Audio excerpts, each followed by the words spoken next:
बिस्मिल्लाहिर्रहमानिर्रहीम। मलक सज्जाद व्लॉग्स में खुश आमदीद।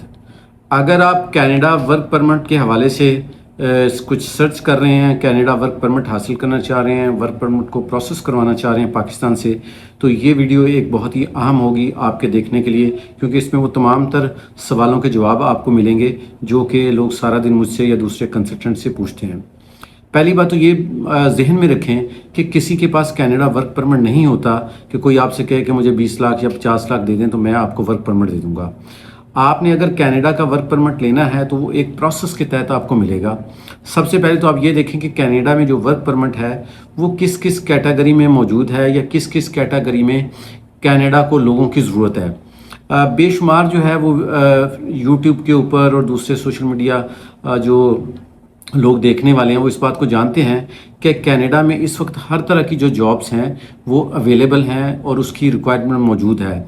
उसमें चाहे आप इलेक्ट्रीशियन की बात करें, उसमें चाहे आप प्लम्बर की बात करें, उसमें आप हेल्पर्स की बात करें, उसमें वेयर हाउस हेल्पर की बात करें, उसमें आईटी एक्सपर्ट की बात करें, उसमें आप कोई एजुकेशन से रिलेटेड आप बात करें, तो हर तरह की जॉब्स जो हैं वो वहाँ पे अवेलेबल हैं जो कि आप वहाँ पर हासिल कर सकते हैं। अब ये जॉब हासिल कैसे करनी है, ये सबसे जो है वो एक मुश्किल मरहला है कि जॉब कैसे मिलेगी।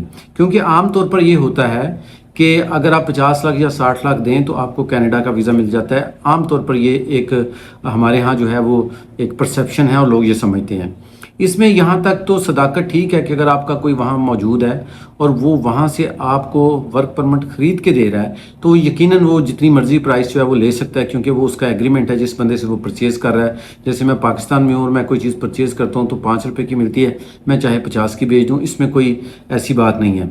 लेकिन अगर आप लीगली वर्क परमिट जो है वो हासिल करना चाह रहे हैं, वर्क परमिट हासिल करने के लिए आपको वहाँ से पहले ऑफ़र का आना बहुत ज़रूरी है।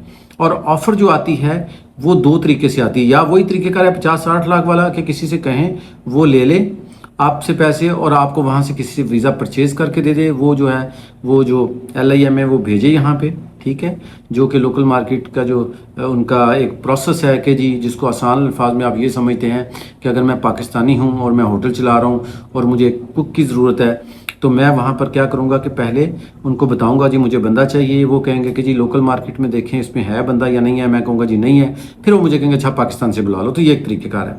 तो अगर आप कनाडा वर्क परमिट हासिल करना चाह रहे हैं तो इसका प्रोसेस ये है कि आप किसी भी अच्छे कंसल्टेंट से, मैं हमेशा ये कहता हूँ कि मैं नहीं कहता मेरे से करवाएं, किसी अच्छे कंसल्टेंट से अपनी प्रोफाइल डिस्कस करें, और चाहे आप प्लम्बर हैं, चाहे आप हेल्पर हैं, चाहे आप कुक हैं, कोई भी काम जिसका आपके पास एक्सपीरियंस है वो डिस्कस करें। और उसके बाद आप उसको ये टास्क दें कि वो आपके लिए जॉब को सर्च करे।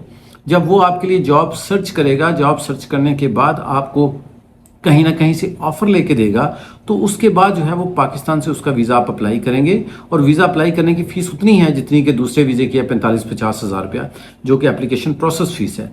तो यही जो है वो कनाडा का वीज़ा हासिल करने का तरीक़ाकार है कि आपकी वहाँ पे कोई बंदा जॉब सर्च करे। अगर कम पैसों में लेना है, ज़्यादा पैसों में लेना तो फिर तो आप 50-60 लाख रुपए खर्च करें। वो उसमें आपको, जैसे मैं बेशुमार लोगों को जानता हूं जो उन्होंने 50-50 लाख, 40-40 लाख जो है वो फंसाए हुए हैं अपने। लेकिन मसला हमारे यहाँ ये है कि हमें सीधी बात समझ नहीं आती। अगर मैं आपको कहूँगा कि मुझे कंसल्टेंसी दे दें 2 लाख रुपया, या कोई कंसल्टेंट कहता है जी मुझे कंसल्टेंसी दे दें 3 लाख रुपया या 4 लाख रुपया, या इस्लामाबाद में 5-5 लाख रुपया भी लोग लेते हैं, तो जो हमारा जो सुनने वाला है, देखने वाला है, या पाकिस्तान में जो लोग हैं वो कंसल्टेंट को पैसा नहीं देता, वो एजेंट को पैसा देता है। हमारी बदकिस्मती ये है कि हम एजेंट को कहते हैं कि एजेंट की बात पे हम ज़्यादा यकीन करते हैं, और वो बंदा जो पढ़ा लिखा, जो इल्म के मुताबिक आपको वेबसाइट से चीज़ें सर्च करके देता है, बताता है, दिखाता है कि भाई ये लीगल प्रोसेस, उसकी बात हमें समझ नहीं आती या कम आती है। तो ये तो बहरहाल अपनी जगह एक बदकिस्मती है, जिसकी बुनियादी वजह यह है कि चूँकि ज़्यादातर बच्चे जो हैं वो देहातों से उनका ताल्लुक होता है, छोटे कस्बों से होता है, तो उनके पास बहुत ज़्यादा इन्फॉर्मेशन नहीं होती। जैसे आज भी लोग यही समझते हैं कि कनाडा वीज़ा अगर मिलना है तो 50 लाख से कम नहीं मिलना, चाहे वो टूरिस्ट वीज़ा हो, चाहे वो वर्क वीज़ा हो। तो अगर आप अपना कनाडा का मेडिकल वीज़ा, टूरिस्ट वीज़ा या जॉब सर्च यानी job seeker visa, work permit apply करना चाहें, प्रोसेस करवाना चाहें, हमारे लाहौर ऑफिस से कांटेक्ट कर सकते हैं। इंशाल्लाह ताला हम आपको बेहतरीन गाइडलाइन देंगे। बहुत शुक्रिया, दुआ में याद रखिए। अल्लाह हाफ़िज़।